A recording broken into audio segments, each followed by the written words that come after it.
Yng Nghymru ac hefyd o gwmpas y byd. Good morning, a very warm welcome from Cardiff to everybody, both here in Wales and around the world.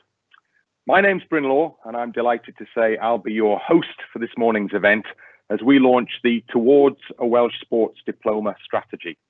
It's a particular pleasure for me to be asked to introduce this to you, as I was involved to a very small extent as we did the research project that led to this document being produced. When I spoke to the report's authors, Gavin and Stuart, I got a real sense of something exciting happening, something that I, as both a Welsh sports fan and a proud Welsh person, could very much relate to. So it's been fascinating for me to see how they've transferred all those interviews, all those questions, all that research into this strategy that we're launching today. And we're going to do it in the company of yourselves and a terrific lineup of guests as well. We'll be hearing shortly from the man who led the project, one of the world's leading exponents of sports diplomacy. Indeed, the man they say created the phrase, Dr. Stuart Murray. And after that, we've got a discussion panel with Professor Laura McAllister, a former Wales international football captain, now a Professor of Public Policy and the Governance of Wales at Cardiff University, amongst many other things. We've also, I'm delighted to say, got Baroness Grey-Thompson, the Cardiff-born athlete who won an incredible 11 Paralympic gold medals for wheelchair racing, and who now, as an independent crossbench peer, campaigns across a number of issues, including disability rights, welfare reform, and of course, sport. We've got Jason Thomas, the Director of Culture, Sport and Tourism within the Welsh Government, and we've got James Hansen, the British Council's Director of UK and External Relations, and a member of the Global Organisation team. And James is also responsible for the work the British Council does with the devolved administrations, as in this instance. So that's what we've got for you lined up in the next 80 minutes or so. I hope you're going to find it really interesting. This is very much a developing arena in international relations, and this strategy could place Wales right at the forefront of moves to integrate the positive impact that sport and sports practitioners can bring, with the ambition of improving the country's standing and status on the global stage at a time of some flux and indeed upheaval. So to get things going, I'm delighted to say that we have a message from the First Minister of Wales, Mark Drakeford. Wales is a small country but with a large sporting footprint, with world-leading athletes, teams, coaching programmes and a strong, vibrant grassroots and youth sports sector. The report refers to our sports sector as an embarrassment of riches, and of course, I agree. Our 2020 international strategy recognises this, stating sport is a key lever for Welsh cultural relations and identifies sports people as important ambassadors for Wales. They are internationally present and visible. Wales is there at major international sporting events, the Tour de France, the Rugby World Cup, the Euros, Olympics and Paralympics. We play in numerous international test matches and friendlies and are present at smaller niche events as well.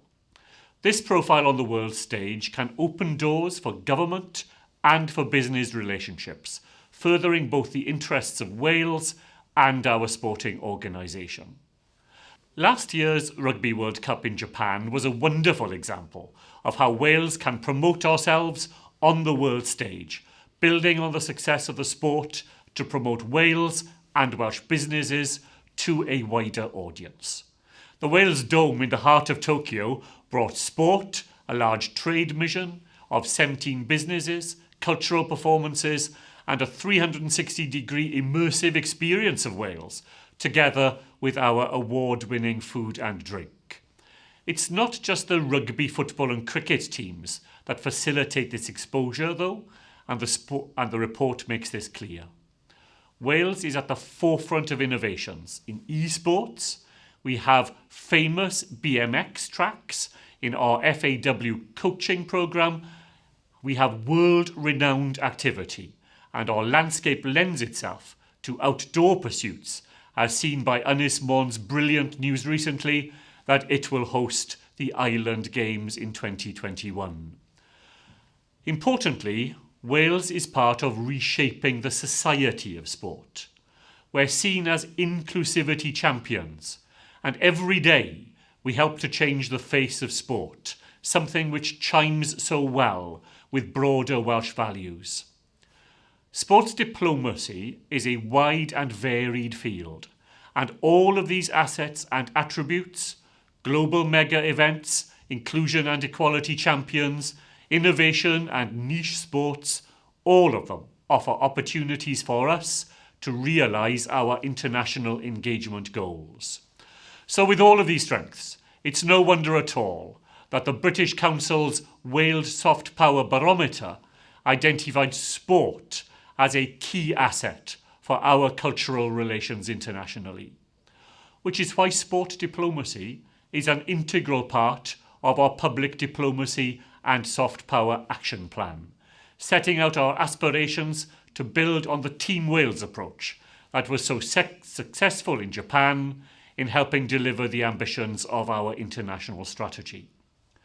Bringing together voices from across the sporting landscape will play a key role in achieving this goal, and events like today's are so very valuable.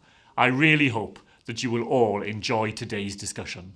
Now, as promised, we have our first live guest, something of a relief, someone I've been lucky enough to meet and talk with about sport on a number of occasions, well, football primarily, to be absolutely honest, because he gave up a promising career in the game, my words, to return to his studies. And Scottish football's loss appears to have been academia's gain. Stuart Murray is now an associate professor in international relations at Bond University in Australia, and he's recognised as one of the world's leading experts in the field of sports diplomacy, or is it sport diplomacy? Just the right person to lead this research project. Stuart, really good to speak to you again. Thanks for joining us from the Gold Coast in Australia.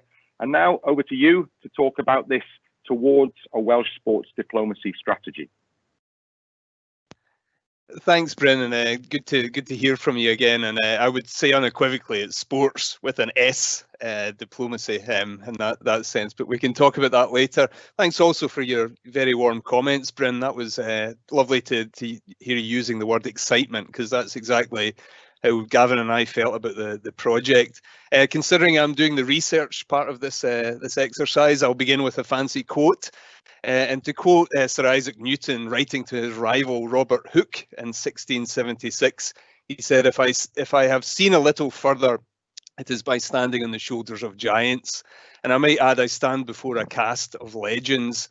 Speaking before one of Britain's most famous sports personalities, a professor, 2 directors via the internet from Australia in an office with no air conditioning, and on the hallowed topic of sport is not intimidating at all, I can tell you that. It's a great honour to represent the core team that's been working in this project for roughly 2 years now. Gavin Price, Rosa Bickerton, Jenny Scott, Chris Lewis and Walter Ariel Brooks. Diolch, I hope I'm saying that correctly. Thank you also to the British Council Wales for commissioning this body of work. And I would also like to thank Laura McAllister for her help, wisdom and insight throughout this project. I'll give a few other shout outs as we go through, but don't worry, it's no Oscar speech. My job today is to do 5 things to describe, first of all, the journey that we've been on with this project over the past 2 years, explain what the research unearthed, mention a few strengths of Welsh sports diplomacy, provide a critical review and just discuss a few ideas for the future. And so I'll start with the journey. It began a while ago in this temporal universe we live in London 2018, when a colleague, Simon Rofe, introduced me to Gavin Price, who was a young Welshman who at the time was working for UK International Trade and as a tutor at SOAS in London. And he casually asked, you know that sports diplomacy project you did in Australia, would it work for Wales? So like the relationship between David Tennant and Michael Sheen, we hit it off straight away. At the same time, and somewhat serendipitously, Chris Lewis of the British Council Wales issued the EOI, Wales and the Soft Power of Sport. And this was in the back of the Council's Soft Power Barometer report of 2018. So we were fortunate enough to win the tender, and thus began the formal stages of the research project. My first thought was, as a Scotsman, am I allowed to study another nation's sacred goods? Would I be allowed back into Hampden Park And why wasn't I studying the old country's rich sporting heritage, and especially in our indigenous sports like caber tossing, curling and shinty? So to ease such concerns, we got straight to work. The first thing we did was we assembled a crack team, an advisory board composed of many doctors, real doctors, Bryn, I would add. So that's Dr. Verity Postlethwaite, Dr. Claire Jenkins, Dr. Gillian Otlet, Professor Bella Aurora, Professor Caitlin Byrne, Professor Grant Jarvie, and Dr. Simon Roth. These marvellous people and sports fans gave their sagacity and time for free. Thank you. The next stage of the process, we hit the library and engaged in roughly a few months of desktop review. We conducted an extensive literature review on Wales sport and international relations, built around this kind of funny question: what role does and should sport play in Wales's international profile, diplomacy and international activity? It's a kind of funny syntax, but you get the drift: past, present, future. So we didn't find anything esoteric, but we did find a large body of academic literature on sports diplomacy that could be translated and applied to Wales. So roughly about 70 odd journal articles, 3 or 4 books, more than enough. The fieldwork stage was next. We worked with British Council Wales to design surveys, questionnaires, organise focus groups, and so on. Gavin and I traipsed up and down the country, talking to as many people as we could with an interest in sport, diplomacy and IR, and there was a lot of people. In the end, we talked to roughly about 130 key stakeholders from the Welsh sporting system. The hospitality was terrific. No one was against the idea, and I do hope many of those people are listening today, for we are all highly appreciative. Sport provided the common bond and teased out a diverse cast, individuals such as Neville Southall, thank you, coaches from the Ospreys, representatives from FAW, Sport Wales, IR Department of Government, FCOD, Welsh Rugby, URD, and many others. Again, thank you. The fieldwork is good fun as well. It's lovely to get out the office, and there were lots of cups of tea with Welsh cakes by the side of the M4, and the Welsh cakes are almost as good as Scottish scones. We had lots of pints of brains in the City Arms, a few idyllic days spent in Crickhill writing up the results of the fieldwork.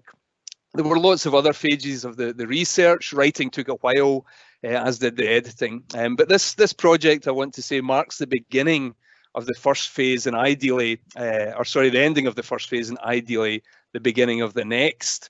We are participating in sports diplomacy right now. Our team is growing. The timing is absolutely ideal, especially as Wales reimagines its place, brand and identity in the world. Just last week, as Minister Dreyford mentioned, on Friday the 6th of November, the Welsh Government published its International Relations through Public Diplomacy and Soft Power 2020 to 25. And it's fantastic to see that this report, this action plan, includes a distinct stream on sports diplomacy amongst other soft power levers, such as the Welsh language, cultural diplomacy, youth education, and so on.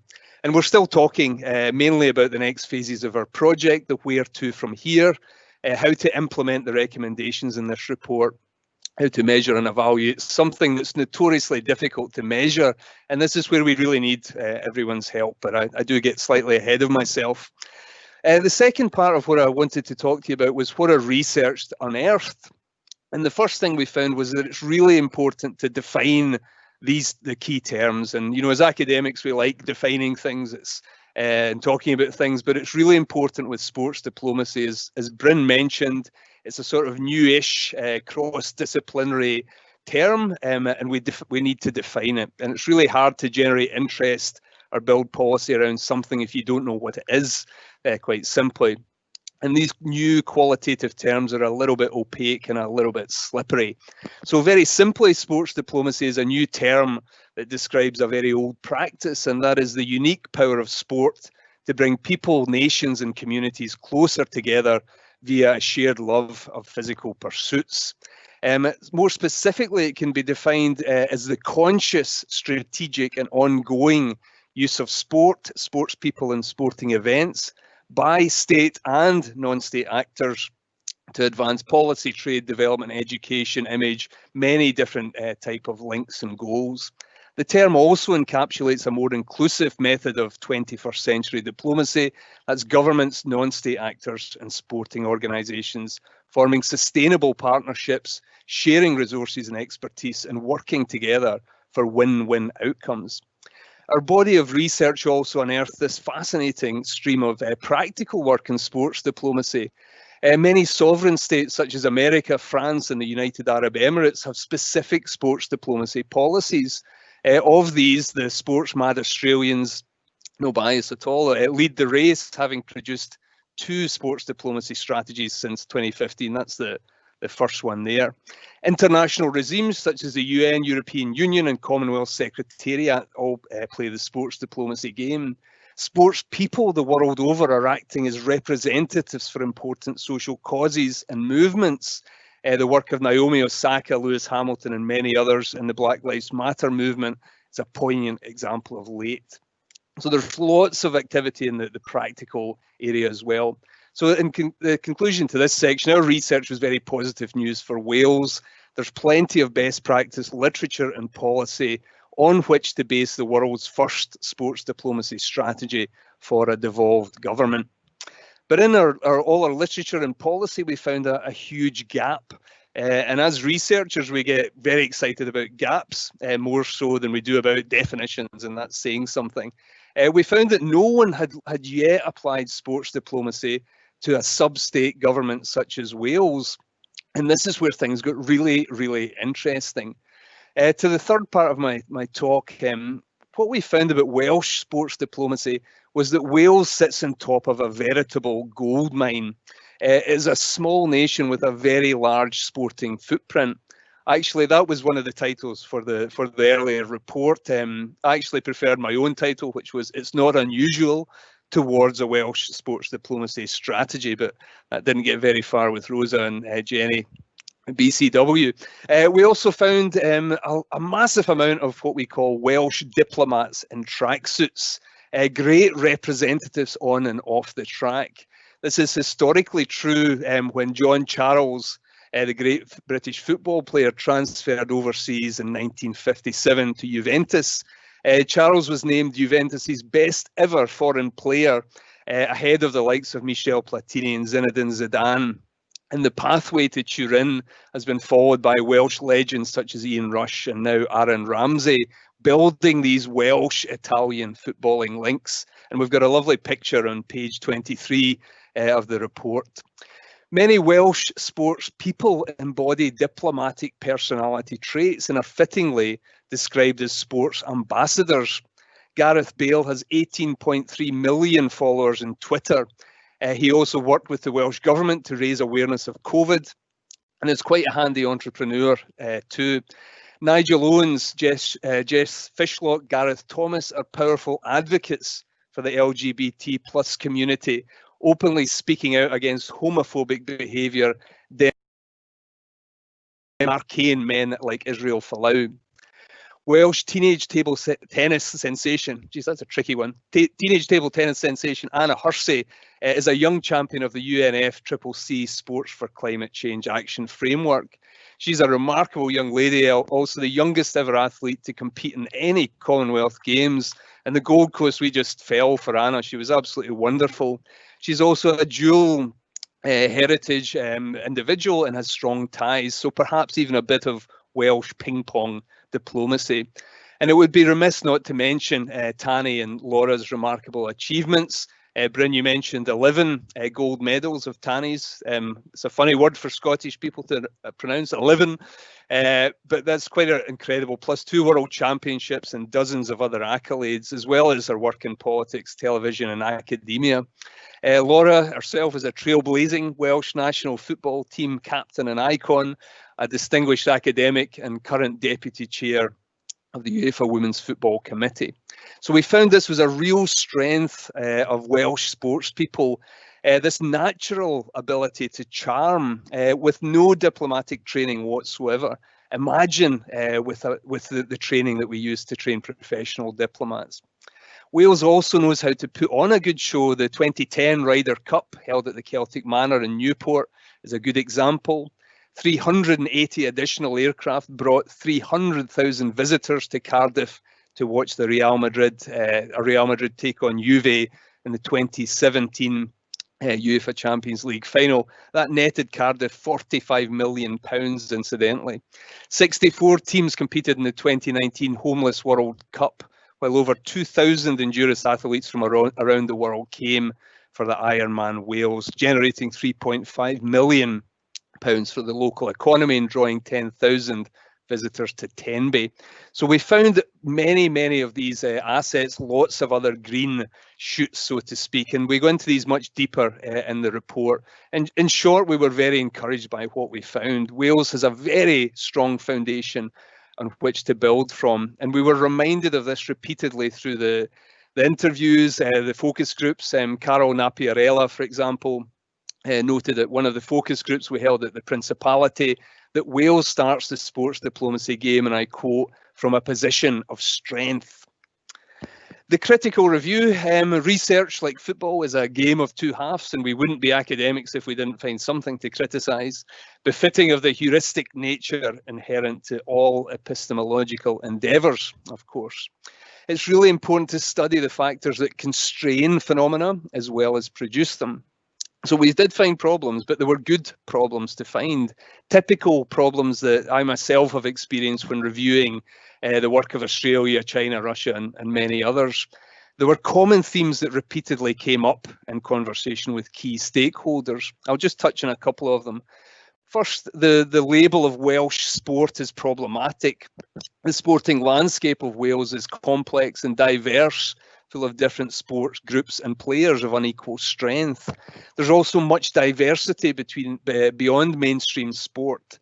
Just this week, I was watching Welsh teenager Lily Rice become the first ever woman on the planet to undertake a backflip in the WCMX wheelchair motocross. Google it. Just what a sport, what a young woman, nerves of steel. The fact that Wales is the only nation on earth to have a publicly accessible footpath traversing every inch of its coastline. The Island Games is coming to Anglesey. So all of these things we found great diversity, and to use the label sport, what or who do we mean? Secondly, how much is your sports industry worth? The sports industry, unlike tourism, is yet to be linked to national satellites accounts. So the scale and value of so-called Welsh sports industry is opaque. Kate Evans mentioned in a report, and I quote, "We need more robust quantitative and qualitative data on the scale, scope and value of Welsh sport, as well as how it contributes to Welsh society." Well said, Kate. The relationships we looked at, as we're diplomacy scholars that are interested in sports, so we're obsessed about relationships between dyadic entities. And we did an analysis of the relationships within the Welsh sporting ecosystem, and we revealed similar complexities. It's a very busy space and relationships are diffuse. We go into that a little bit more deeply. Similarly, what is the relationship between Welsh sport and other forms of Welsh soft power, such as the arts, music, language, education, and tourism? So most conversations we had on the problems were dominated by three aspects. Relationships between sport, business, and government could be more effective. Secondly, there was a lot of practical concerns over this idea of a sports diplomacy habitus or strategy. How much will it cost? What does success look like? Who would pay for it? How would value be measured? How would it relate to current policies such as the Wellbeing of Futures Generation Act or the Wales in Africa programme? I think the biggest issue we found was from sport, and quite rightly, what's the value proposition for sport? What's in it for them? In other words, they're not diplomats, they're to state the obvious, and the core function of sport is winning, playing, coaching, and so on. So this is a really big challenge to overcome. How do you engage sport effectively? Most stakeholders, however, were very positive about Wales doing more with sport as a way to bolster its international engagement. The future, we looked at a series of recommendations. I'll just mention a couple again because we're running out of time. Sport, we argued, should have its own specialised habitus. Again, I use the Bordeauxan term, which is why we're so thrilled to see sports diplomacy as a distinct subcategory in the government's action plan. Other top recommendations include measuring and digitising the asset. There's currently a lack of topographic big economic data in Welsh sport. We recommend learning from best practices I talked about, engaging sport. I think that's really important, as I mentioned. Don't forget Team GB. This was something we repeatedly mentioned throughout the report. And we couldn't agree more that Wales needs to also think about tapping into FCOD, DIT, DCMS, and so on, who have these strategic and extensive networks. And most importantly, get a few early runs on the board. We've suggested projects on esports, women in sport, designing the first training course for these diplomats in tracksuits, and of course more Welsh cakes for the research team.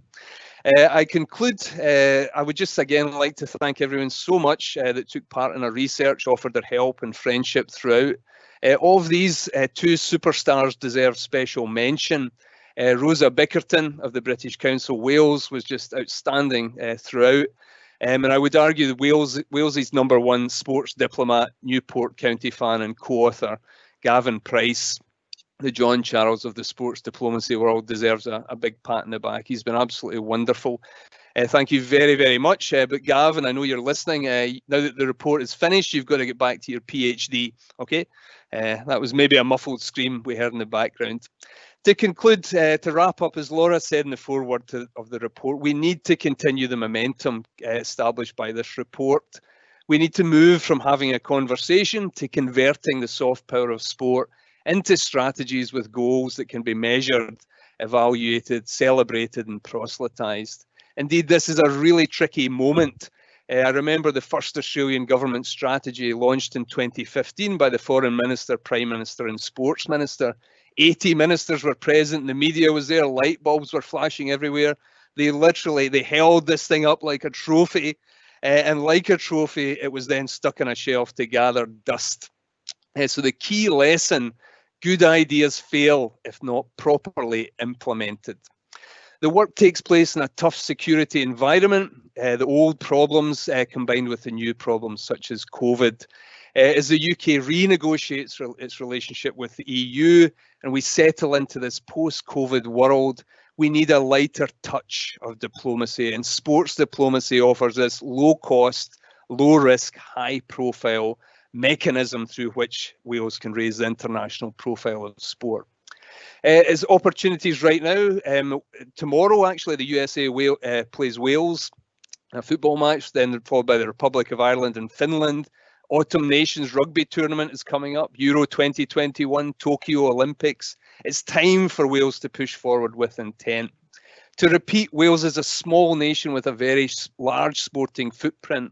It has the players, the coaches and the superstars. It has the will, the creative energy and the determination to be different.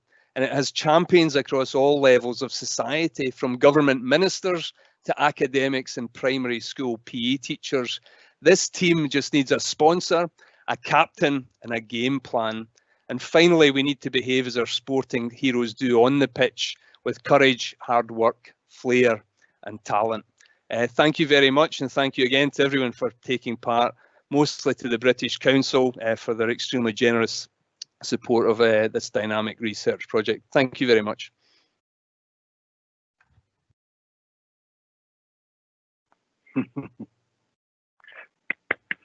Yeah, the problem with these events is you can't applaud really, can you? But I think I could see hands going together from those who are on the screen in front of me here. So thank you very much indeed to Stuart. That was an excellent presentation in terms of an encapsulation of what you'll find in this report. I've had a read of it. It's a really good read. It's an easy read in many senses as well, which I think is very important to opening this up to as many people as possible. We have people online for the event today who don't have any direct involvement in diplomacy of sport or any other kind of nature here. People who aren't from government, just members of the general public who are interested to see how this might be implemented, because it is an exciting concept and one that we're going to talk about now in the company of our panel. So thank you again to Stuart for your contribution. Now let's talk about the people that we've assembled to discuss this today, starting with Professor Laura McAllister, or Laura as I'll call her from now on in. Somebody who might be described as a consummate sports diplomat, an ex-player, captain of Wales, who now works at a governance level in sport with its links to Welsh universities and Welsh government. So a broad question first for you, Laura. What do you think of the report? I think it's a wonderful addition to lots of thinking around this field. So I'm delighted, and big congratulations from me to Stuart, Gavin and the team. I think they've done a remarkable job in a short space of time. But I would reiterate Stuart's latter comments, really. I think we've been talking about this agenda for a long time in Wales without really putting our shoulder to the wheel and pushing this forward. And I think we've got to use this now really as a platform to move from words to action. And I think there's always been a sort of sense that we need to get everything in place and have the kind of perfect strategy and implementation plan before we put a resource to this. But I've always thought we need to just get on with it really, because lots of this is happening in a quite ad hoc way. And what I hope is that we can coalesce it into a effective strategy, but play to our strengths too, because as Stuart said, lots of things are happening. We've got that. I love the phrases they've used, by the way, the kind of, athletes in tracksuits and, sporting diplomats and all of these things. Wales, the nation. What I think you used the phrase, Wales, the small nation with a huge sporting footprint. And I think all of us who've worked in sport know that that's the case. But I'll make one other point, Bryn, which I think is quite significant politically. I think we've always been a bit fearful about putting a resource into this. And I don't mean money, because I know, money is always tight. And I know Welsh Government is strapped, none more so than at the moment. But it requires us to be a bit more mature about sending politicians to do things for us and partnering with organisations, some in the private sector, some in the third sector, some in the voluntary sector. But it requires us to be a bit more mature about accepting that. I'm so bored and fed up with the kind of comments we get when a politician is seen in a major event, and it's cost the Welsh Government, £1,500 to attend there. Well, I can tell you, because I've been with them at all these events, what we generate from that politician being there is probably 1,000 times worth that outlay. So let's just kind of let the debate mature a little bit as well, and accept that we need to invest time and energy into a sports diplomacy strategy in order to get the outputs that Stuart has mentioned there.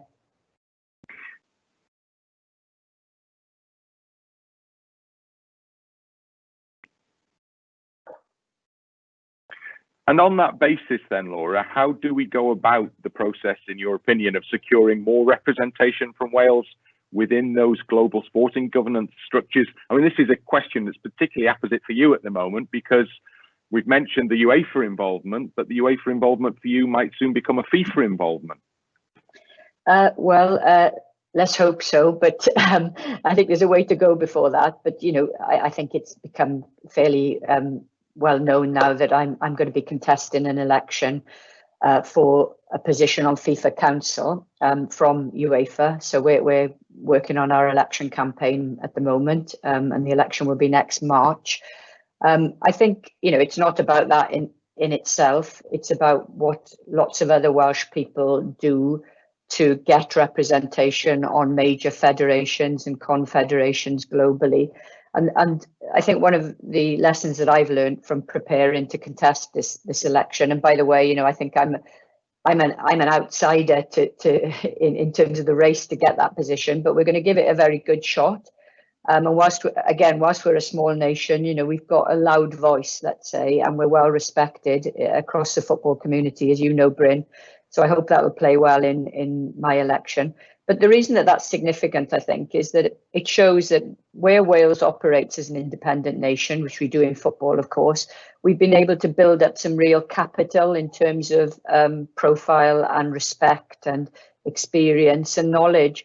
And we're treated, obviously, as you would be in UEFA, exactly the same as the other 54 nations. So alongside Germany, alongside Spain, alongside France, the big nations.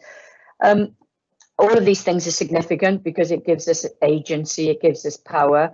I think one thing I'd say as well is that, if anything, now is probably the best time to be doing things in the name of Wales, because the COVID crisis has been horrendous on a whole range of fronts. But one thing it has exposed is the state structure and the devolved structure of Wales. So Wales is known because we've had to respond differently to the COVID crisis. So, you know, one silver lining in an awful experience, but we've got a clearer profile, we've got a more visible presence now, we've got a louder voice.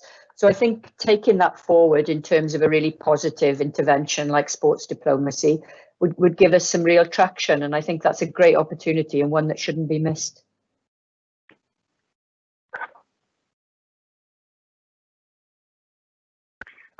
I want to talk about female sports as well with you, Laura, because there's a real appearance that female sport in general is on a stratospheric, we might say, rise at the moment in terms of its prominence. It's beginning to gain ground in terms of equality as well. So how can Wales ensure that female sports are given the support that they'll need to advocate for Wales on the global stage? Well, I'll give you a positive and a negative from that. I mean, I think the positive was the one Stuart alluded to. We've got female athletes in Wales. I mean, Tanni's one of them, you know, former athlete, but still very vocal around this agenda. We've got people like Jane Ledlow, Jess Fishlock, Tash Harding, the women's team, and lots of really talented athletes like Jade Jones.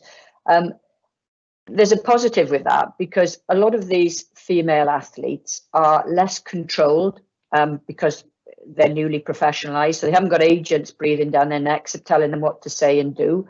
So hence they've been more politicized. The environment in which women's sport has had to operate over the last decade, where quite frankly, as in my day, we've had to fight for everything we've been able to get, has made them more politicized. So they know, you ask those Wales players what it took to get their names on the back of their shirts and how much pride they got when they did win that battle. So the politics has been exposed and it's made them political, which is great. And I know Jess really well. I encourage her to do that because I think it's great to have somebody visible as an LGBT icon who will talk about her own experiences in school and bullying and so on. These are really, really important things. That's the positive. Okay, so let's use that. They're very, very willing, by the way, these athletes to engage with us, female athletes. The negative is that, you know, we've got a long way to go. Women's sport is structurally disadvantaged. And if you needed any evidence of that, you've only got to look at the cancellation of the rest of the Six Nations tournament yesterday. We can manage to stage any major men's event we wish, but at the first hurdle, we pull the plug on women's events. I mean, I was in a UEFA Women's Football Committee all afternoon yesterday, and to be fair to UEFA, they've managed to get the Women's Champions League completed in the Basque Country in August, and they've managed to reorganise all of the qualifiers for England Euro 2022, including our own, of course, in Wales.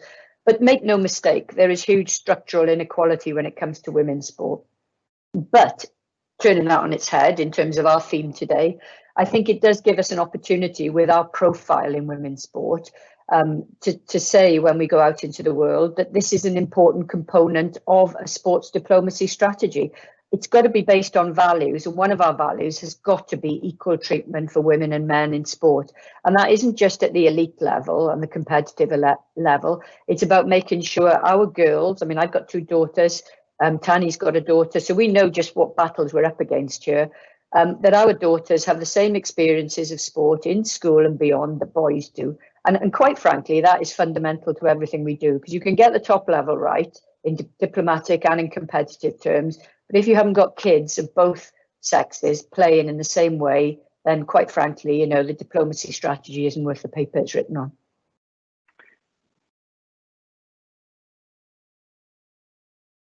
Laura, thank you very much for your contribution. We may return to you a little later on. Excellent stuff. Now, we have other guests that we need to talk to, including, I'm delighted to say, Tanni Grey-Thompson. Tanni is how she wants to be described for the purposes of this event, and that's how we'll continue. Tanni, fantastic to have you with us. We've heard a lot of discussion about diplomats in tracksuits as we've gone on. It's a phrase that appears in the strategy report itself as well. Is there anything that you were aware of when you were out there representing either GB or Wales on the track in events? Yeah, I mean, it's really interesting. For years, people have said, oh, sport and politics don't mix, but they're completely and utterly intertwined and always have been.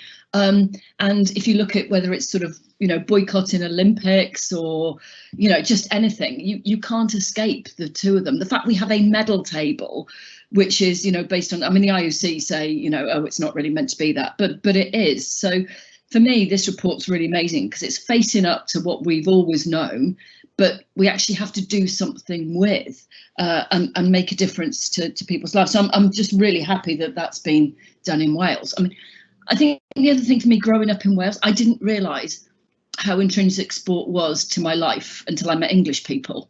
And you know, it was just something that was kind of there and was like hugely important to every, you know, the idea of representing your country was huge. And I still think, you know, there's a lot of Welsh athletes or home country athletes that feel that in a really special way. But I think we have to think about how we use sport for all. I mean, no sport, you know, delivers, you know, finance, economy, profile. It changes people's lives. You know, it does a huge amount of amazing things. But we have to use that to think about where we take it beyond. And, you know, over the years, some of the conversations I've had about, you know, whether Wales should have a Commonwealth Games or not and how much it's going to cost, we've got to look beyond that to see the real benefits and kind of work together to make the most of what we have. And I'd love, we tried to do this in 2012 with the Olympics and Paralympics, because actually we saw on the Paralympic side that disabled athletes were getting many more questions about game sponsors, because one of the companies was involved in a different part of the company was involved in disability benefits assessments. And actually, you know, partly what we were trying to do is educate the athletes to understand the world around them. So, some aren't interested, and you know, and that's okay. But actually, I think it's a really important part of what we do, that we educate our athletes to think about what platform they have as they travel. And you know, you look at Sterling and what he's done.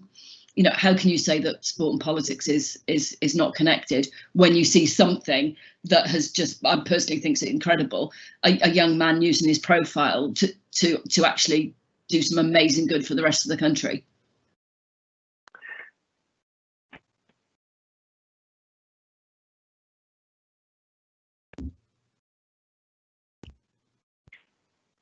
Did you have that? Did you have that same sense? I'm interested in this aspect of it, of the red, white and green, as you did of the red, white and blue, because maybe sometimes could you differentiate in different circumstances? Yeah, I mean, so I competed for Wales as a junior and then only got to compete for Wales 3 times as a senior athlete. I'd say actually 2 of the biggest moments of my life because of what I did in sport was leading the Welsh rugby team out in 2005 and being asked to be team captain of the Welsh team in Melbourne. I mean, unbelievably emotional having the opportunity to do that. But also I think there's something about being Welsh and travelling. And so 2 of my coaches based in Wales, Roy Anthony, Dave Williams, whenever I was going places, they coached me at different points in my career. Was sort of saying, you know, learn about the countries you're going to, you know, think about where you're going, the impact you're going to have, before anybody sort of talked about this. And I think a huge impact on me at 19, going to compete in Seoul in Korea, on the back of, you know, student demonstrations on the street, huge anti-American feeling, watching all the Canadian athletes everywhere they went, completely covered in maple leaves, so they weren't confused as American athletes. And then seeing, you know, 14-year-old girls working as prostitutes with needle marks on the corner. You know, as a 19-year-old growing up in Cardiff and I'd sort of travelled a bit to Europe, suddenly that opened my eyes in ways that I don't think I ever could have comprehended. So I think for me, the idea of understanding where you're going and the impact you have is really important. And I do think, you know, part of our education of athletes, does it make you a better athlete? I don't know, but actually, does it make you more rounded? So I think, you know, what we think about how we transition athletes out, what we do on that, I think we do have a responsibility to think of this in a different way, you know, and just something I've just suddenly thought of, you know, all the athletes over the years who've been caught for stealing flags, you know, something that they think is a prank and then they don't understand the absolute huge significance of doing that. You know, we do have a bit of a responsibility to think about how we educate our athletes to what they go on and do and the impact they have in the rest of their lives. I'm interested also in this question of politicisation. I mean, Laura mentioned how a lot of the Welsh footballers, for instance, have got foursquare behind various campaigns, and that can move into the political sphere. You sit in the House of Lords and talk about this stuff. Do you have to talk about it neutrally, or can you be political? Is there a problem necessarily, perhaps a complication in pushing a political message when this is described as sports diplomacy? Yeah, I mean, I don't do party politics, and I'm not terribly interested in that. And I think it's a huge advantage that for me, that I don't get caught in the party politics. But this goes beyond, you look at when we won the bid for the 2012 games and the change in government, and there is cross-party support for a lot of this stuff. I think what we need to do is how we get sport and physical activity higher up the agenda. And something that I was very privileged to work with Laura on was about a physical literacy in schools. Wales led the way on that. And sort of 5 years later, England saying, oh, maybe we should do something about it. Well, yeah, just look at Wales about, putting physical literacy in the same status as literacy and numeracy. So I think, to me, physical activity sport is something that's quite important in the moment, but probably never gets higher enough up the agenda that we're talking about it as part of what we do day in, day out. And I think one of the things the pandemic's shown is that actually the health of our nation, how we can be competitive on so many levels, not just in sport, but in the economy, how we protect our young people through physical activity is something that we have to talk about and think about even more than we ever have done. So I think, I'm just so happy to read the report, because I think it just gives us a platform to have those conversations, to move it on and do it openly rather than sort of behind the scenes or pretending it doesn't exist. Go, it exists. What are we going to do to bring about change?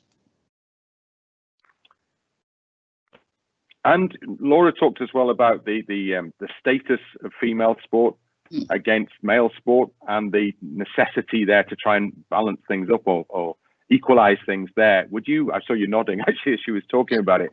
Clearly you would agree with that. Oh, absolutely. I mean, if you look at, 2012 was called the Women's Games because of all the medals that were won and coaches and things moved on. But actually during the pandemic, when older sport is being shown on TV to fill the schedules, I mean, I'm not sure how many more times we need to see the 1966 World Cup, to be honest. But it shows, I mean, it's great, but it shows actually where we've come in the last couple of years, that we haven't had that plethora of women's sport to re-show. And it does make a difference in terms of, football, huge, in terms of what's happening with the women's game, the women within the clubs, sponsorship. We're not there yet. We have moments where we think we're moving closer to equality. The one thing I think is great in the last couple of years, I mean, probably 5 years ago, you could find 20 misogynistic old men to do an interview against me to say women don't play the same as men. Luckily, those guys are realising they can't say it anymore, but doesn't mean to say they don't think it. So, we do have to do more. And I think, young women actually, the way they've come through, what Laura's saying, not having the sponsorship and the coverage early on, it does teach you so many things about yourself. But we need to be more equitable in terms of sponsorship coverage, women who work in sport, women in leadership roles in sport across the piece. We can't just sit on our laurels and think it's done, because we know that girls still don't have equal opportunity within school and the steps they take. We still value sporty boys, and we don't necessarily value sporty girls. And actually, we should just value them all in terms of giving them opportunity. So a bit of my feminist rant over. But if we don't do something and we don't keep pushing really hard now, all the gains we've had in the last couple of years, we're gonna lose that opportunity. And actually, on an elite level, we can't afford to lose any of those opportunities in terms of giving young female athletes the chance to develop and become the best in the world. So, open checkbook, where would you take this sports diplomacy journey next? Oh, wow, we never seem to have an open checkbook. That's something amazing. I don't think it needs, I mean, it needs money, of course, but I think we can do things in a really smart way. And I think Wales continually shows it can do things in a really, really smart way. Yes, I would love to see, Wales have a Commonwealth Games, but also it's having other competitions, it's having other support. I think it's just being really smart with what we have, and actually just getting people in the room to sit and talk about this. I mean, this is a big step forward, but unless we don't have all the people who've got the power and control to have this conversation and almost fess up to where we are, and kind of admit that this is a step forward, then I think we'll lose an opportunity. I probably shouldn't turn money down, but I don't think it is all about money. I use the word excited to describe reading the report from a sort of a layman's perspective, if you like. Are you also similarly excited by the potential for what this might present? Yeah, absolutely. Because I think you need it written down. You need to be able to have those open conversations and not hide behind what we all know is there. So I'm really excited about it, because I think as a nation, it gives us the opportunity to think about our profile in loads of different ways. It thinks about opportunities that we offer to young people. I think it just gives us a chance to lead the way, actually, when lots of other countries around the world pretending that this is not there. Wales, once again, is saying the same it did with physical literacy, is saying, okay, well, you know, this is us and we're going to be proud. Wales continually punches above its weight in terms of sports performance, and I think this is another way of showing that have the ability to step back and you know, take a much wider ranging view of the world. So I'm really excited by it in a way that I'm not often excited by lots of sports reports, I'll be honest. That's a great note probably to finish on with you, Tanni. Thank you very much for your contribution. So we've heard from the participants, if you will, but those who also have an overview in terms of sports governance. Now let's talk about the people who may be in a different position in terms of this strategy announcement that we have for you today. We can talk now to Jason Thomas from the Welsh Government. Jason, what is it that attracts the Welsh Government to this concept of working with sport, and how do you now look to get the buy-in from those sports? Thanks, Bryn, and Croeso pawb. It's a big question. What attracts government to working with sport? I guess from me, it's what attracts government to working with anything in public life, really. What attracts government to working with allowing people to breathe or to be able to live their daily lives. Sport is actually essential, I think, in every meaning of the word. It allows people to have active, healthy lifestyles, and everything that's in the paper about what it can do for us on an international profile is what wouldn't attract us to sport. I can say from personal experience, you know, in my role covering the Culture, Sport and Tourism Directorate, and before in previous roles where I worked at Cardiff Airport and on the inward investment side, there's nothing like sport for breaking down barriers and really getting to know people.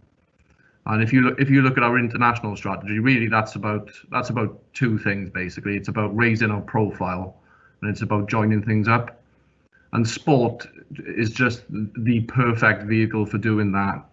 I've lost count really of the times when I've been on trade missions or I've been representing Wales globally on behalf of Welsh Government, and the amount of conversations you get into with people. And sometimes it can get a little bit dry. When you're talking about projects or you're talking about things can get dry. It's when you turn to sport, I've always found, that you really find out who that person really is, and they actually open up to you. Then you can connect on a human level. And I think when you connect with people on a human level, that's when good things can happen, actually. Probably over the last 5 or 6 years, if I look back at all the notes of people that I've met internationally, most of my notes are sporting notes. Oh, this person supports Liverpool, this person likes bowls, etc., etc.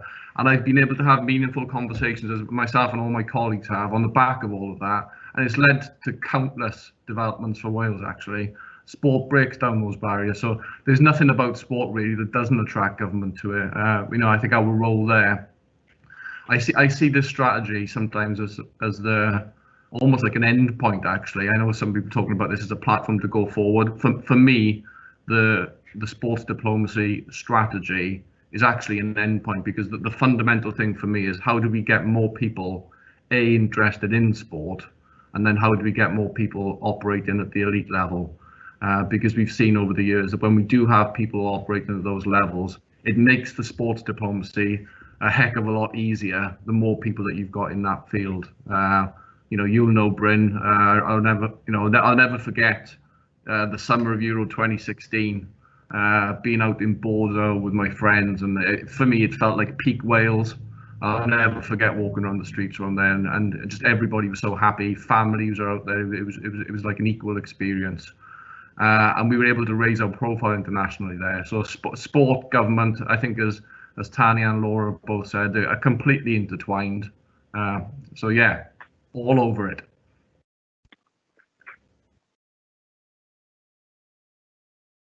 And you have that remit for tourism, obviously. Now, I have the concept in my mind, quite simplistically, I'd have to point out, that it would be something like Gareth Bale on a massive hoarding in Tokyo, for instance, or wherever you want in the world, saying, come and visit Wales. Is it that simple? Is there an element of that involved in this, perhaps? Thanks, Bryn. It's definitely not that simple, although there are some simple things that you can do. So if I come back to Euro 2016, and this is why there's value in having a report like this and strategy, because it allows you to put in building blocks. So we were actually, at that time I was running CADU, the heritage bit of Welsh Government, and still part of the same department that I'm in now. And we were actually, being frank, we were caught unawares, by the success of Wales in that tournament. As I think, maybe this is, I speak as a Valley boy. Yeah, sometimes we talk ourselves down, and we went into that tournament probably not expecting to get to the semi-final. But as we were progressing, we realised there was a massive opportunity to promote Wales on the back of this. So with each progressive game, we continue to do progressive amounts of marketing to promote Wales. So for me, it's like, let's start believing in ourselves. Let's go into tournaments in all the different sports with an assumption that we are going to do well. And if we don't, we don't. But let's go into it doing well and have campaigns that will raise Wales's profile throughout these tournaments and across all the different sports. But it's much more multi-layered than I think than just putting people on billboards. You've really got to work and bring together communications plans and marketing activities that are detailed and take many months to prepare, and you've got to work with stakeholders to do that. I'd give another quick example if I could, which was a totally different sport, bowls, which is one that I know well. Played at a decent level when I was younger. We had a tournament that came to Wales early 2019, the Atlantic Arc. I think it was around 20 nations came from all around the world and spent the best part of 3 weeks in South Wales, brought their families with them, brought friends with them, and really spent quality time in Wales. And the connections that were made on a tournament that may not have had the global profile of some other sports was absolutely incredible. It was one of the best events that I've ever been a part of, and I was really proud that our Events Wales team were able to support that. So it just goes to show that it's, yes, football, yes, rugby, we've talked, and you've mentioned some of these events earlier on, like the Ryder Cup and everything, are massive, but there's other events as well. There's other sports where we can make really deep connections with people.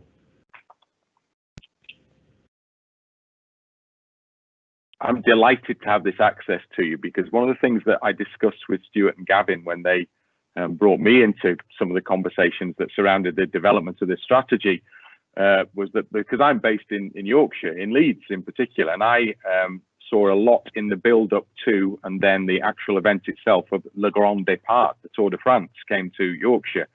And on the day in Leeds, there were 250,000 people on the streets of Leeds, and the eyes on that event from around the world were incredible. It's one of the best watched sporting events, I believe, on broadcast live, isn't it, in the world?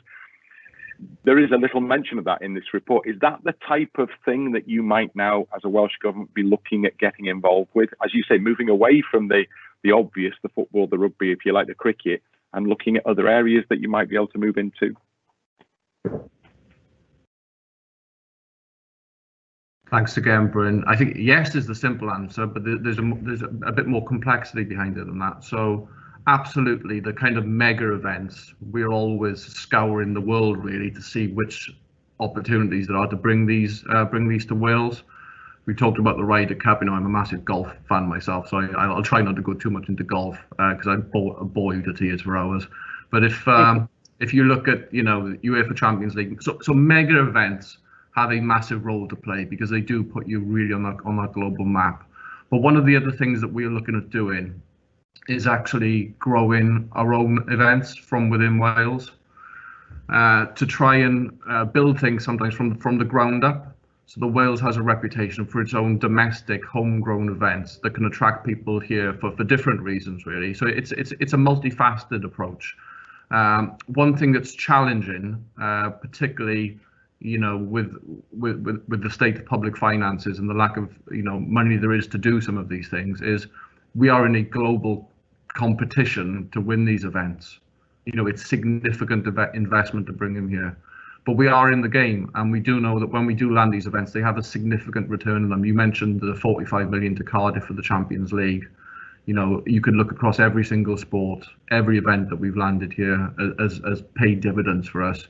So we've got a team, we've got an Event Wales team whose job it is to scour the nation, scour the world to see what we can bring here. But we've also now got a new arm to that, which is how do we develop our own homegrown events and then make those global events that people want to come to Wales to see on a more recurrent basis.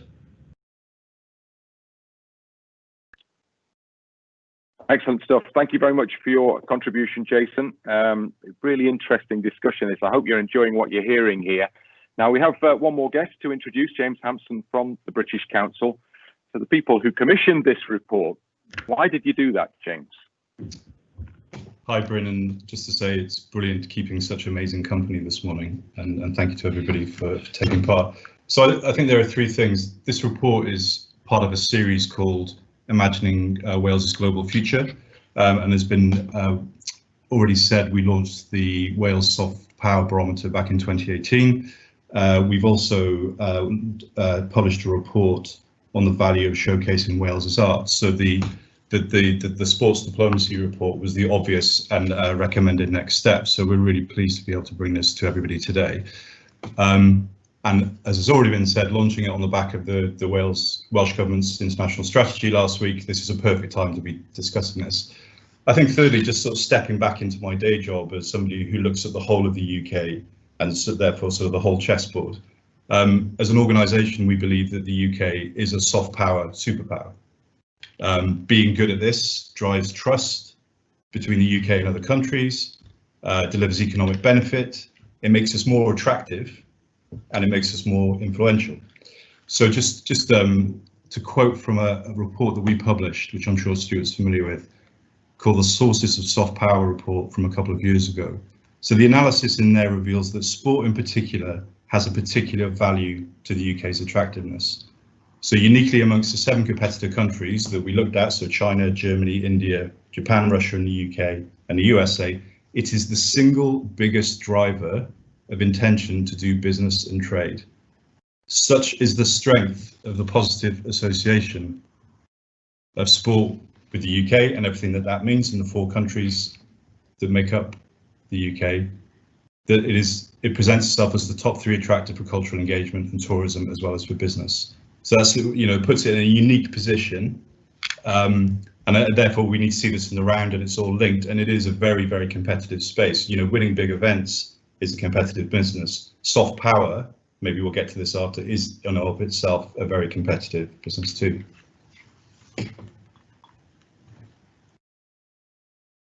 Yeah, elaborate on that then, James. How is the soft power area that we've talked about as a growing area, what is the competitive nature of that? Well, so I think about this in terms of the competition for influence. So we want young people all over the world to study in the UK. We want young people to study in Wales. We want young people to learn our languages, English, of course, Welsh, absolutely. We want young people to engage with our culture, and we want their parents to make decisions about sending them to the UK to study. But so does Germany, so does France, so does China, so does Russia, so does smaller states as well. So that is the competitive field that we are in, because of course, when you're an attractive nation, you're an influential nation. And these are the things that we concern ourselves with. but understanding that you're in a competitive space and what you do about it, how the partnerships that you build, the wiring between what we're saying between in this sports strategy and the Welsh government's international strategy, and then what the UK government's doing overseas is really, really important. So we think about soft power in a very competitive way as well. Is there a cultural aspect to all of this? Because I mean, Wales is a culturally rich country as well. We've talked about sporting heroes, but there are cultural heroes. Can you bring two of those elements together at least in what's done in this area? Yeah, I suppose if I draw on my own experience on how we're supporting Wales at the moment, we look at the relationship we have with any given country and say, what is in our mutual benefit here? What are the aspects of sport, of education, of culture and arts, all of which, you know, Wales has. I'm just to declare an interest. I was born in Heath Hospital here in Cardiff, so you know I have a passion for this. We draw all of those things together. So we look at the big issues facing the country and how we can help the people of the UK succeed and how we can help the people of that country succeed. So I think that brings together a balanced portfolio. I think a really good example of this is where we worked in the Wales House in the 2019 Rugby World Cup, how you bring culture there. The India-Wales Digital Arts Festival, which is launching tomorrow. So there's events over the next 10 days between artists in Wales and India, all digital, all virtual, recognising the constraints that COVID and the crisis has placed on us. And then we as an organisation are working with Global Wales to deliver a mobility programme for Welsh students at Welsh universities to benefit from mobility. And that's just a snapshot of how we see the world and how we bring things together for the UK and in this instance for Wales as well. So it's about a balanced portfolio. The aspiration for Wales to be a globally responsible nation's raised in the Future Generations Act, and then it's echoed in that international strategy that we've mentioned this morning. I've read the section on Welsh sport that appears now in that. So is that how you position it in the midst of other things that are going on? I think, you know, the Future Generations Act is something to be enormously proud of as a Welshman and as a citizen, and you know, somebody from the UK too. You know, how this is done, then the processes that realise Wales' ambitions, the geographical focus, that's incredibly important. The investment, the partnerships, and those partnerships and that investment has to be patient. You know, it's a bit like, I guess, the cyclical cycle of sporting success. It's not going to yield a payback immediately, so it has to be a really patient thing. Linking up with the FCDO, you know, that's something that we feel very strongly about if you're to really make this work. And then there's a question, of course, about government's willingness to not be in control of everything all of the time. You know, this point around it's got to be a partnership, so state actors, non-state actors, the private sector. I mean, we've got this incredible partnership with the Premier League called Premier Skills, and I served 4 years in Egypt, and we're basically helping girls get into football and women to become coaches, one of whom went on to be the Egyptian women's national captain and is now managing a men's team in Cairo. And if you understand the challenges around the women and girls face in Egypt, you'll understand that that's no mean feat. So I think it's about how you marry up those big brands, and Wales has a disproportionately big brand relative to the size of the country. All things you all know, but again, it's this sense of the wiring. You know, the wiring's got to be right, and it's got to be a patient investment. Yeah, I mean, I do a lot of work with the FAW Trust Coach Education Department. That's another job I've got to do here in Wales this week. We have somebody like Ocean Roberts who now runs that same sort of program in Morocco. So is Ocean Roberts in effect in an ambassadorial role over there? I would say so. You know, the kind of diplomacy that we're talking about here is the most personal kind of diplomacy, because sport generates something from within us that is a very personal response. And I think that he may not be an ambassador in the traditional sense, and that the Foreign Office, Foreign Commonwealth Development Office have some amazing ambassadors that I've worked with. But I would say so. It's a personal diplomacy that is forged through the sports diplomacy that we're talking about. Jason, I know you'd like to maybe join in at this point.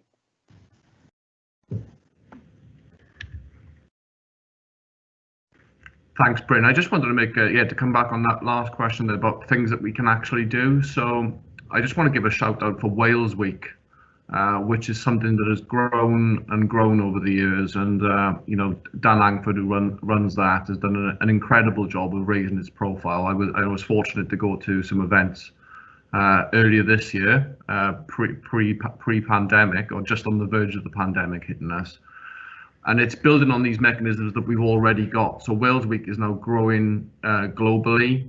It's in the calendars. Towards the end of February into early March. It runs actually slightly longer than a week, and it's an opportunity for everybody in Wales and globally to coalesce around a program of events.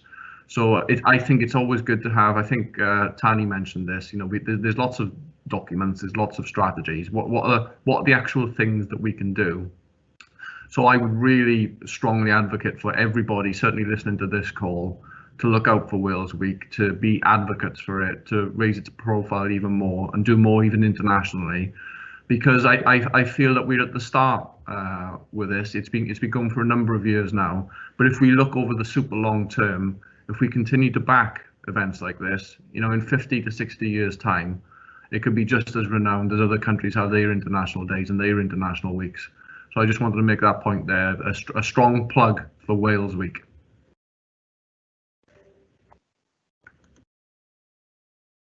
Thank you very much, Jason. Laura, you have a contribution? Yeah, diolch, Bryn. Just to piggyback on what we've heard from James and Jason there, really important contributions. But in the spirit of being critically challenging, I think we need to ask ourselves a couple of things, because this is a great report, but it'll have no value unless we do something really proactive with it. And I think we need to know, first of all, who's got most agency here, who's going to kickstart or drive forward the work that we're already doing and add some identity to it. And I think we've got to look to the Welsh Government for a big role there because of its political influence and its reach. I think we need to be strategic. We've heard a lot about opportunities that kind of fall our way. I mean, like the Euros, absolutely wonderful. But I know, in the period leading up to France, it was quite difficult for the FAW to get traction with government over what we were going to do and the ambition of what we were trying to do in football. And of course, we've got the Euros next year. Who knows what the Euros will look like next year? But let's assume that they're going to be as good as we would all wish them to be. We need a kind of strategic foresight now of what the next couple of years looks like, rather than it being, kind of picking up ad hoc influences when we can. The other point that I think is really important is we need to be really mindful of the partnership roles that can exist here, because, government can't do it on its own. The NGBs can't do it on their own for sure, any more than British Council can do it on its own. We've got some really good partnerships in sport already, with the university sector, with the Earth. I mean, the Earth programme is phenomenal, and has a global reach amongst the most important target group, which is young people. We've got Sport Wales operating in this space. We've got the arts and culture agencies. So we need to maximise those partnerships. But I think we've got to get this into a strategic alignment, or we'll be in danger of talking again without actually, delivering something really very, very significant. And my final point, Bryn, as well, is a kind of political one, but small p political, because people get very nervous when you say we need to be political about this. But, from my experience of working in the political sphere and my professional role in the sports sphere outside, sport is inherently political because there's so much passion and energy and desire around it, but limited resources. So if you put those two things together, it's always very, very political. We've got an advantage over some bigger countries there in terms of how we operate. And I found that out in UEFA circles. I mean, I'm not betraying any confidences here. We're better liked than England. Let's be perfectly frank about that. Much better liked in football than England. And there's a whole host of reasons for that, to do with history, attitude, profile, all the rest of things. So let's play to that strength. We call ourselves a small nation, but we're not actually that small a nation in global terms. There are, I couldn't give you the exact figure, but we're bang in the middle of the 55 UEFA associations. There's San Marino, Liechtenstein, all these tiny, Andorra, tiny nations who have a vote in UEFA circles. We're not a small nation. We're a middle-sized nation that at the moment is probably punching a little bit below its weight in terms of sports diplomacy. So if we're going to be serious about this, we need strategy, and we need to be political, and we need to have partnerships. If we get those three things together, I think this could be the start of something really, really significant. Well, that seems like a really good note to start to bring the discussion to a conclusion here, with one eye on the clock and 11 o'clock coming up fast. I think if you're watching this, if you've joined us for this, I hope, and I'm sure you've had a really, really interesting, well, nearly an hour or so in terms of what people have said around this. And now we look forward. From my own perspective, I have some sort of a view on this in a way as well, because as I've already mentioned, I work with the FAW coach ed team. And I've been doing a lot of work with them over the last couple of weeks, which has involved me in working with people from Mexico, from North America, from Colombia, from Mali, from France, from Portugal, from all over the world. These people are coming to Wales to get their football education because they see it as being something that isn't on offer in other countries. So this is a small country that has managed to put itself on a very high platform in terms of the way that people perceive the education that's available to top level people as well. We've got World Cup winners, we've got Champions League winners, we've got Premier League managers who are coming to Wales to get their education. So to be part of that, from my own perspective, makes me enormously proud, because we then send people back to different countries to talk about the education that they've received in Wales. So that's one of the most exciting things I've found myself involved with in recent years. But it was good that Jason mentioned the Euro 2016 experience. He and I may have bumped into each other in a bar somewhere in Bordeaux or wherever, because we've heard the talk about diplomats in tracksuits throughout the course of this the last hour or so. But we were the diplomats in bucket hats, because this was the sign. When you saw these hats in town, you knew that the Wales fans were there. And you also knew, like the UN Blue Beret, you knew what you were going to get from the Wales fans. You knew that they were going to be a happy-go-lucky bunch. The bars were going to get drunk dry, but the atmosphere was going to be fantastic. So we all became ambassadors for the period of that tournament. It was a brilliant experience. People from all parts of Wales, north, south, east and west, are united on the streets of France and created such a magnificently positive image of the country in the eyes of the world. And one of my favourite conversations in France was with a Northern Ireland fan in Paris after we'd beaten them, but he was magnanimous about that. And he talked to me about something that's mentioned in the report, the success they've had with in Northern Ireland with funding an effort to bring together two sets of fans there to follow the Northern Irish football team, to try and banish the bigotry, if you will. And he talked in glowing terms about the success that that project had in Northern Ireland. He brought his kids with him, and the Northern Irish fan base were fantastic to be around. We had great times with them in Paris. They were really good people. So it was a positive experience of everybody being brought together. You could see the impact of the work that had gone on in Northern Ireland to make that possible as well. So I think that's just about us. I hope it's been a useful exercise for you. I hope you've enjoyed the exercise. We haven't had the chance to take questions because of we time constraint today, but do keep an eye out, because there are other events based around this strategy launch that will be taking place in the weeks and months to come. As many people have said, I think it's fair to say, the beginning, not the end. So thank you very much for joining us. I hope you've enjoyed it. And from everybody in Cardiff, from Wales and from around the world, thank you. Diolch. Hwyl.